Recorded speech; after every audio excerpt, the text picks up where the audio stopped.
Bem, estamos praticamente no terceiro mês da quarentena, de uma quarentena que na prática já terminou, porque vários governos pelo país têm autorizado a volta das atividades econômicas. Tudo isso mesmo contra todas as evidências de que seria necessário que as pessoas ficassem mais tempo em casa. Isso porque o Brasil caminha rapidamente para chegar a poucas semanas, ou em poucos dias, em 1 milhão de pessoas infectadas e até o final dessa semana podemos chegar à casa dos 50 mil mortos.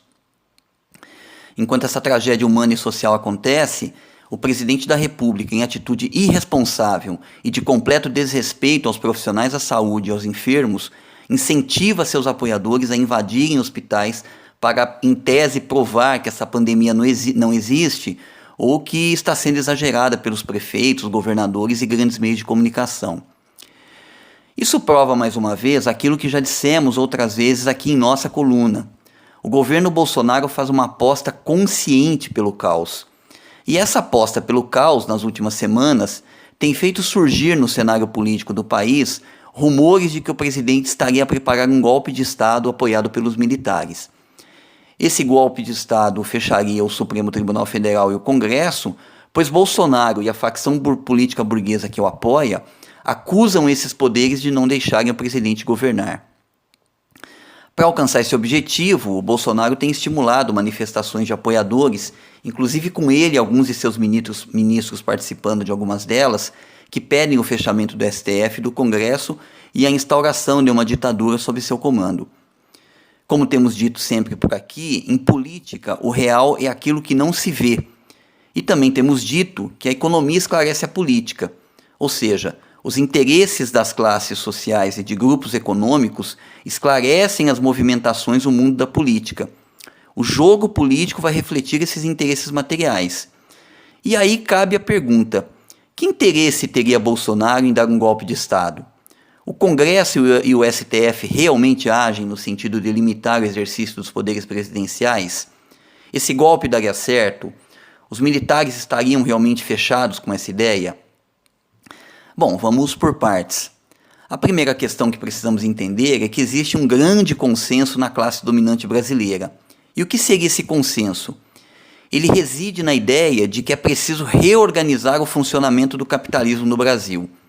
O que isso significa? Significa que a grande burguesia brasileira definiu que o papel do Brasil numa economia capitalista cada vez mais internacionalizada é o de se resumir a exportar soja e minério de ferro, virar uma semicolônia do capital financeiro mundial, reduzir a participação da indústria a uma posição quase marginal na economia e atrair turistas de luxo que viriam para o Brasil fazer turismo sexual. Para essa elite brasileira, o Brasil não precisa ter qualquer tipo de soberania. Podemos virar simples vassalos dos interesses capitalistas internacionais.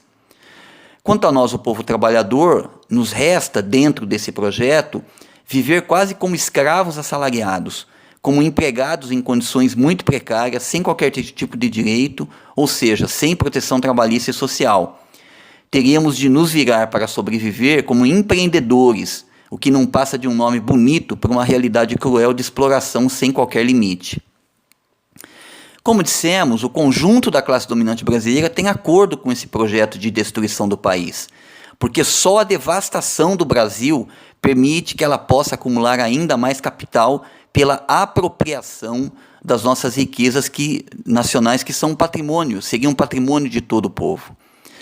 Agora, se todas as facções da classe dominante têm acordo com esse projeto, por que a briga entre eles? A causa básica dessa briga é a seguinte: como nós dissemos, o capitalismo brasileiro está sendo reorganizado. E nessa reorganização, alguns grupos econômicos ganham e outros perdem. O Bolsonaro representa justamente uma facção que quer aproveitar a sua presença no cargo político mais importante do país para deslocar facções mais consolidadas de suas posições econômicas e de poder. Essa facção que apoia Bolsonaro reúne forças políticas, em alguns casos abertamente fascistas e reacionárias, que defendem um projeto obscurantista. Porém, e aí surge o conflito, essas facções não querem, essas facções mais antigas, mais consolidadas, não querem perder seus privilégios. E na disputa entre elas, cada uma vai usar as armas que tem. O Bolsonaro aproveita seu trânsito junto aos quartéis para tentar envolver os militares numa empreitada golpista, o que não está sendo fácil. O que está parecendo é que os militares da ativa não estão muito interessados em algum tipo de golpe.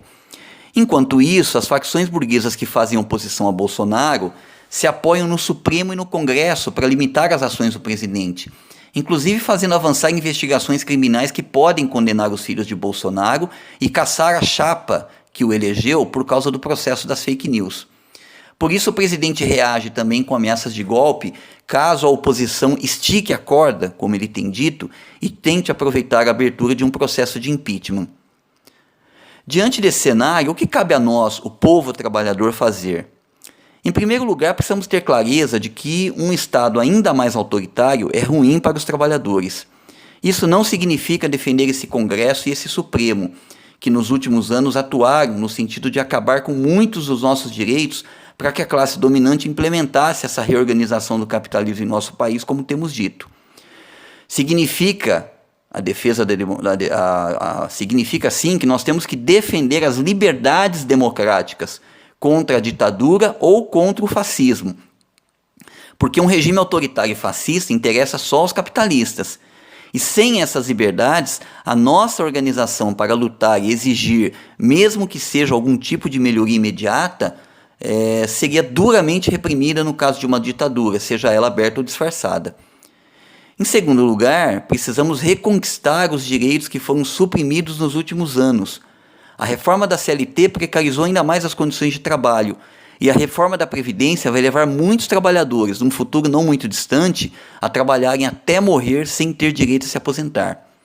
E ainda tem a Emenda Constitucional 95, que limitou ainda mais os investimentos em serviços públicos, e sentimos isso agora com as enormes dificuldades do serviço público de saúde, mesmo com os esforços heróicos de seus profissionais em conseguir enfrentar a pandemia. Por fim, temos o povo trabalhador de nos constituirmos como uma força política autônoma nessa conjuntura. Sabemos que é difícil, mas não podemos ficar aí tendo de optar entre apoiar o governo ou apoiar a oposição que setores da elite fazem esse mesmo governo, porque ambos têm acordo na essência do projeto de devastar o nosso país. Temos de construir um projeto que seja nosso, voltado ao atendimento das necessidades da maioria do povo, e que aponte para a superação desse capitalismo dependente e predatório que nos massacra e nos explora todo dia. Bem, acho que é isso. Nesse momento difícil em que os governos se preocupam com a saúde da economia e não com a saúde do povo, nós temos que nos cuidar dos nossos familiares, dos nossos amigos e dos nossos vizinhos. É o papel que nos cabe diante da inércia, e da política genocida dos governos que não se preocupam com a saúde do povo brasileiro. Um abraço a todos e até a semana que vem.